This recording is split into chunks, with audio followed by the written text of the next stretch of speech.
I spent the last year analyzing these two chart-topping J Hus albums to decide which is better, Big Conspiracy or Beautiful and Brutal Yard. Spoiler alert, you won't like my answer.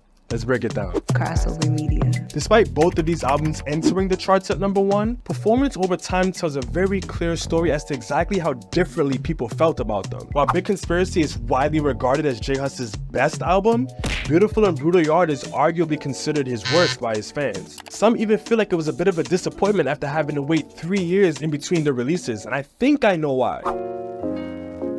Production stands out on both projects, and it balances out J Hus's significantly less melodic approach that other artists tend to have on Afroswing. While both albums featured several producers, there was significantly more involved in the making of Beautiful and Brutal Yard, including TSB, who executive produced it, but not J5, who executive produced Big Conspiracy. And we'll dive into exactly why he's such an important part of this conversation later on. Having such a strong range of producers on Baby resulted in an album that was significantly more experimental and it pushed boundaries way farther than Big Conspiracy did. Some of the genre-bending elements almost felt like sound effects in a cinematic experience. Put my finger in his belly, now my bora stuck.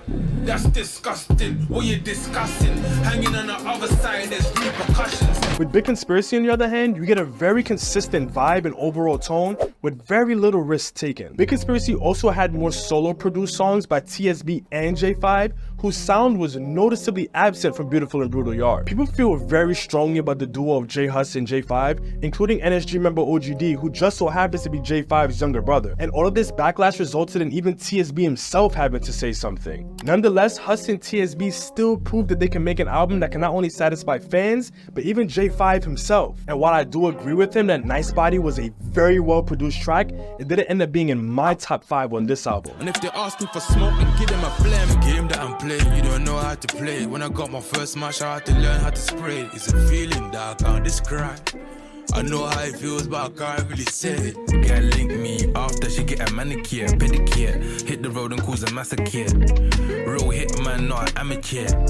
Was a young boy, but now I'm a champ. He don't know me proper, he don't know me enough. I'll be calling your bluff, I swear you're pissing me off.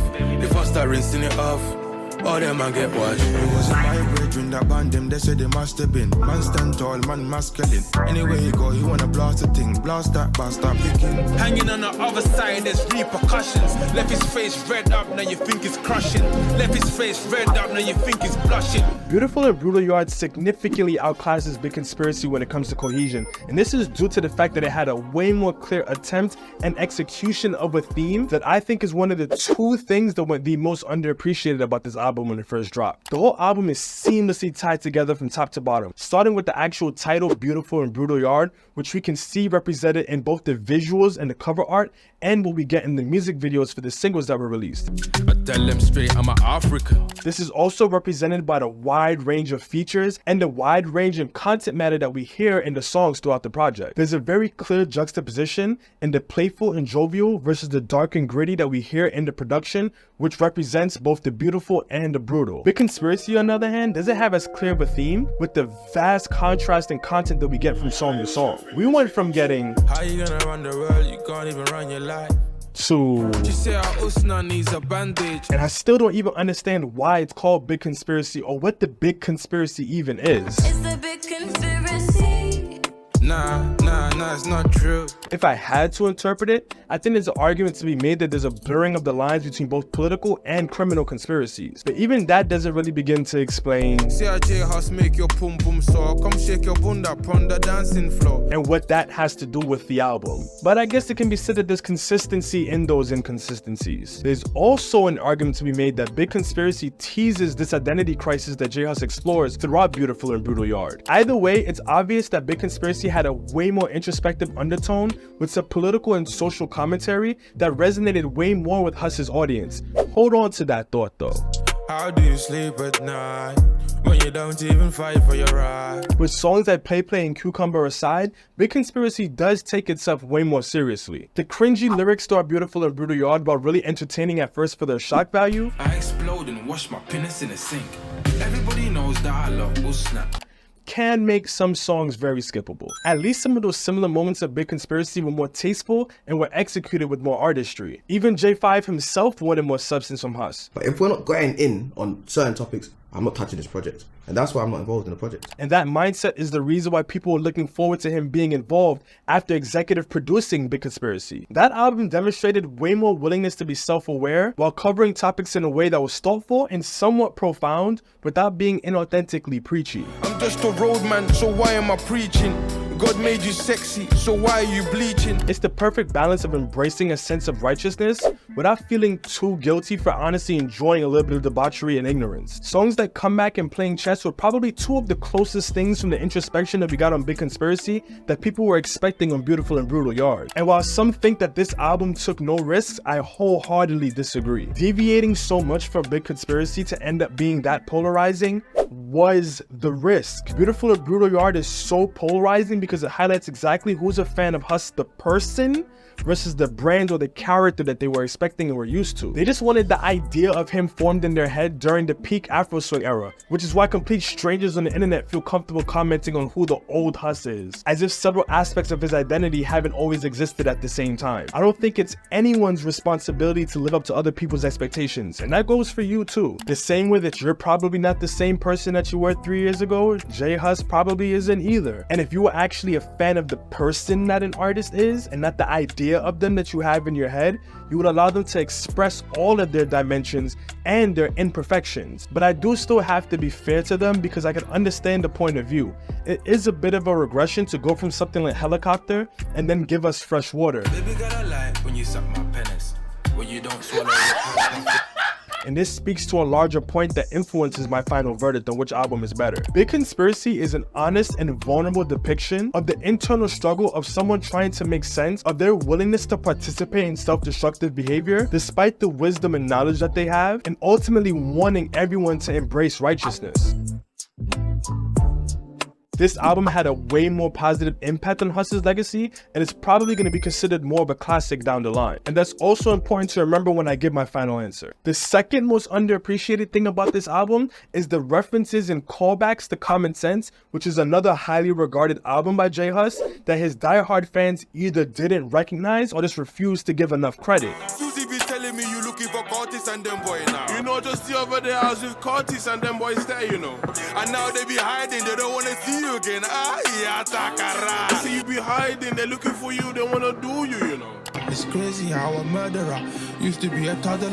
I know what I'm robber, used to be a shoplifter. Common Sense marks a historic and pivotal moment in J Huss's career, and it gave him the momentum needed for Big Conspiracy to be such a huge moment when he gave us songs like these. I just say a little prayer when I leave my house, Lord. Peace and prosperity. God grant us the longevity. I live a street life and I sing a melody. They want to see me go mad and lose my sanity. I was chilling, sipping hoot, there's no denying. Armies rising, call me a titan. Wondering like, if it walk like a up, talk like a up, smell like a up, then it must be a up. If it look like a up, chill with a up, hang with a up, then it must be. I'ma do me, you can do you, boo. I'm sick of tired of lying to you. And if I'm looking at you, it's from bird's eye view. They wanna judge me from what they heard I do. Shaitan in police uniform, feds in a helicopter. I see pigs fly, but I never seen a unicorn. Unlike Big Conspiracy, Beautiful and Brutal Yard may have slightly tarnished J Huss's legacy, at least with his most diehard fans. Despite that, this album did have a lot of notable moments, from the rollout to the controversy with It's Crazy. The devil in me, demon in me. I 6 but let go free. You know you can't be prosecuted for that. And the long-awaited collab with CB. Look, I came to woo, you came to do. Smoky settings. But I don't know if all of that was enough to make a favorable impression on the UK as a project. I personally do not feel that strongly about the shift in content that we got from this album, but I still understand why that may not be enough for Huss's audience. Beautiful and Brutal Yard shined in its production and creative direction that gave us such an entertaining roller coaster, but at the cost of not taking itself seriously and creating skippable moments that was disappointing to so many fans. Big Conspiracy, on the other hand, leaked, had weaker album artwork, no music videos, and still charted, and it left enough of an impression to polarize J Hus's fans after the next album's release. Nonetheless, the production on each album still got them both very favorable reviews. So if Big Conspiracy has more substance by J Hus's standards, and Beautiful and Brutal Yard has a stronger concept and production, and I skipped through Big Conspiracy less, but play songs from Beautiful and Brutal Yard more, which album is better? The answer is, it depends. What? But let me explain. This is largely due to the fact that there's a higher percentage of songs from Big Conspiracy that I wouldn't mind never listening to ever again. And I knew that you probably wouldn't like this answer, but I understand why. Both ends of the spectrum of this debate feel way too strongly to be satisfied with an answer like that. But the most interesting thing highlighted by that is exactly how divided J Hus's fan base is. Big Conspiracy spoke to people who wanted to feel like they were standing up for something and were on the right side of history, despite knowing they admittedly enjoy ignorance. Whereas Beautiful and Brutal Yard spoke to Hus. This was an album that he made for himself. Following up on what he delivered with Common Sense is what made Big Conspiracy so legendary. Otherwise, that album kinda just happened without any context around it other than just Hus is back. Ironically, the anticipation to hear what he was gonna follow up with next is exactly what both makes and breaks Beautiful and Brutal Yard. Both albums play equally important roles in his catalog. I'm more likely to introduce somebody to J Hus with Big Conspiracy, but I'll be more excited to see if they reacted to Beautiful and Brutal Yard the same way that I did.